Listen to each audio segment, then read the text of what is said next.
Okay, in this tutorial, let's combine some things we've learned to create a simple sign project.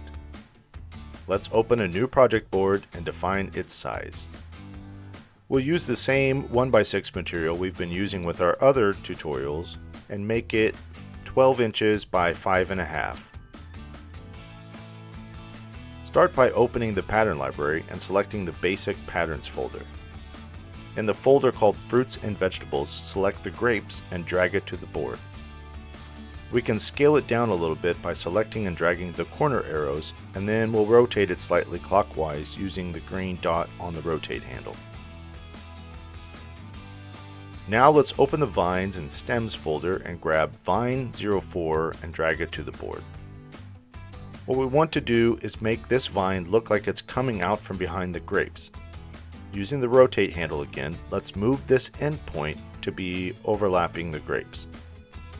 Then we can scale it down so they fit nicely together. It does appear mostly to be coming from behind the grapes, but we can see part of the pattern poking through in a couple of places. We're going to make some adjustments here to create some better layering. First, let's look at the depth of these patterns. The grapes are at 0.25 and the vines are at 0.23. The first thing we should do is make sure that both of them are at the same depth. Having your patterns rising from the same depth makes for a better looking carving in most cases. 1/4 inch though may actually be too deep for a small sign like this.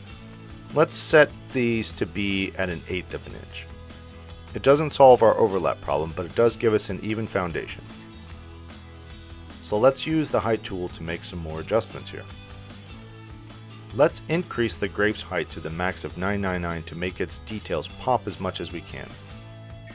Because this pattern was originally created at 1/4 of an inch, increasing its height doesn't do much, as it was already pretty close to the highest point it could be. So let's try reducing the vine's height instead, and try to push it back behind the grapes. By reducing it down to 35, that looks pretty good.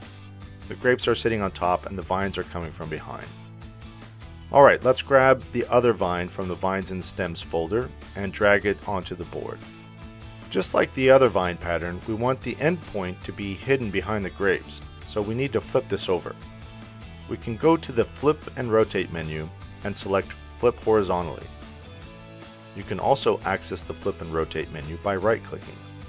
Then we can scale this down and, just as before, position it into place.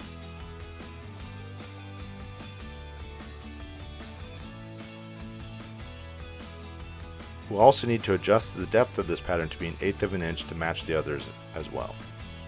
This pattern doesn't have the height issue the other one did, so we can leave it as it is. Make adjustments to the elements so they balance well with each other and don't get too close to the edge of the board. Now we can move on to adding a background. Use the rectangle drawing tool to draw a rectangle on the board. Size it inside the board's edge to create a border, and then right click and select Center, Center Both. Let's now give this rectangle a texture. Click on the Select Surface tool,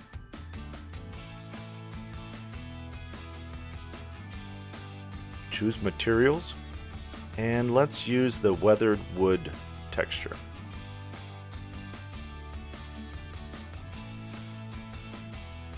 This comes in at 1/4 of an inch, and we're going to need to change it to 1/8 of an inch so that it matches the other patterns. Now the texture is so dominant that it's taking over the other patterns. We're going to need to shallow this up. Using the height tool again, we can reduce that. 20 is better.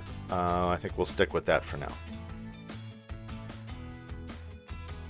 Alright, so let's add some text to this project. Click on the text tool and click on the board to open the dialog. Let's make this a fine wine sign with an appropriate script font. Type in fine, press return to start a new line, and then type wine. Click the left justify button and use the spacebar to add 2 spaces before wine to stagger the text. Then let's find our font. I'm using Apple Chancery on my Mac, which is very similar to Lucida on Windows, but feel free to use whatever you like. I'll leave it in raster route mode and leave all the other settings as they are for now. With the text on the board, use the corner arrows to scale it up to fit within the space better. And we can see that the text is already at 1/8 of an inch, so it's matching the other elements already. The spacing between these two lines though seems pretty large, so let's edit this text. Double click on it, or you can select Edit Text from the menu. You will need to highlight both lines of text, then adjust the line spacing here to be about -30. You can move this text edit window to see how it looks on the board. Everything feels much tighter together and creates a much better composition.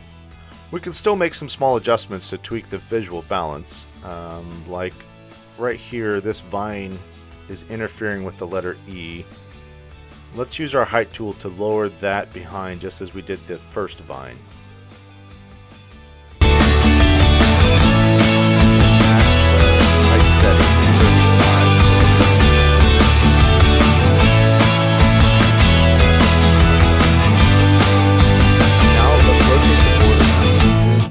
To really see what it looks like.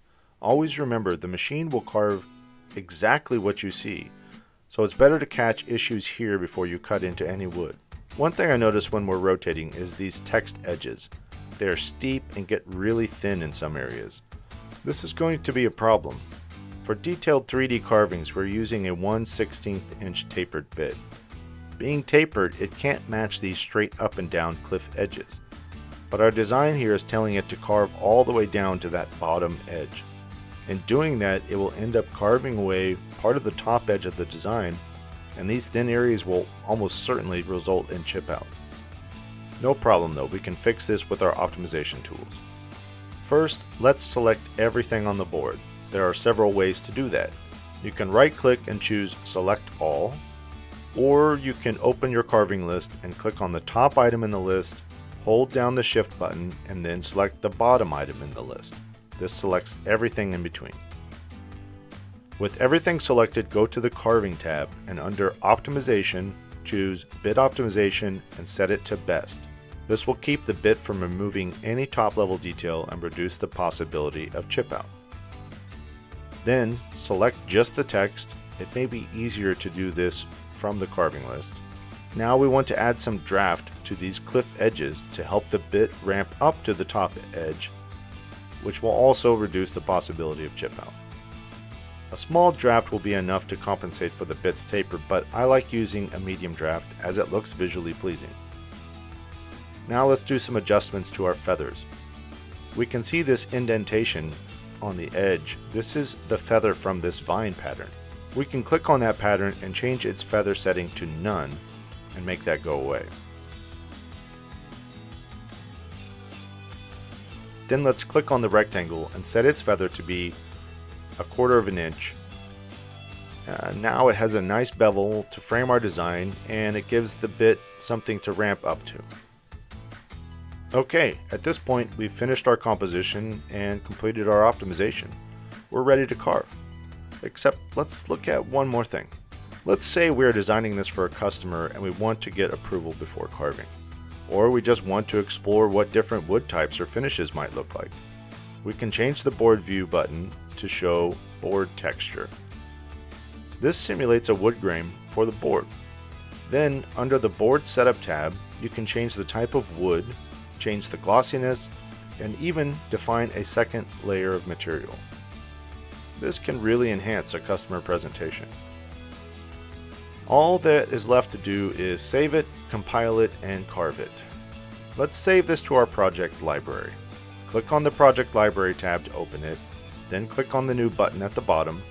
I'm going to name this wine signs in case I design more wine themed signs.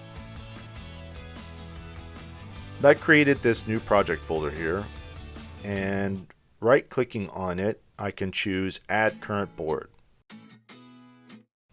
This saves the board into that project where I can easily find it again.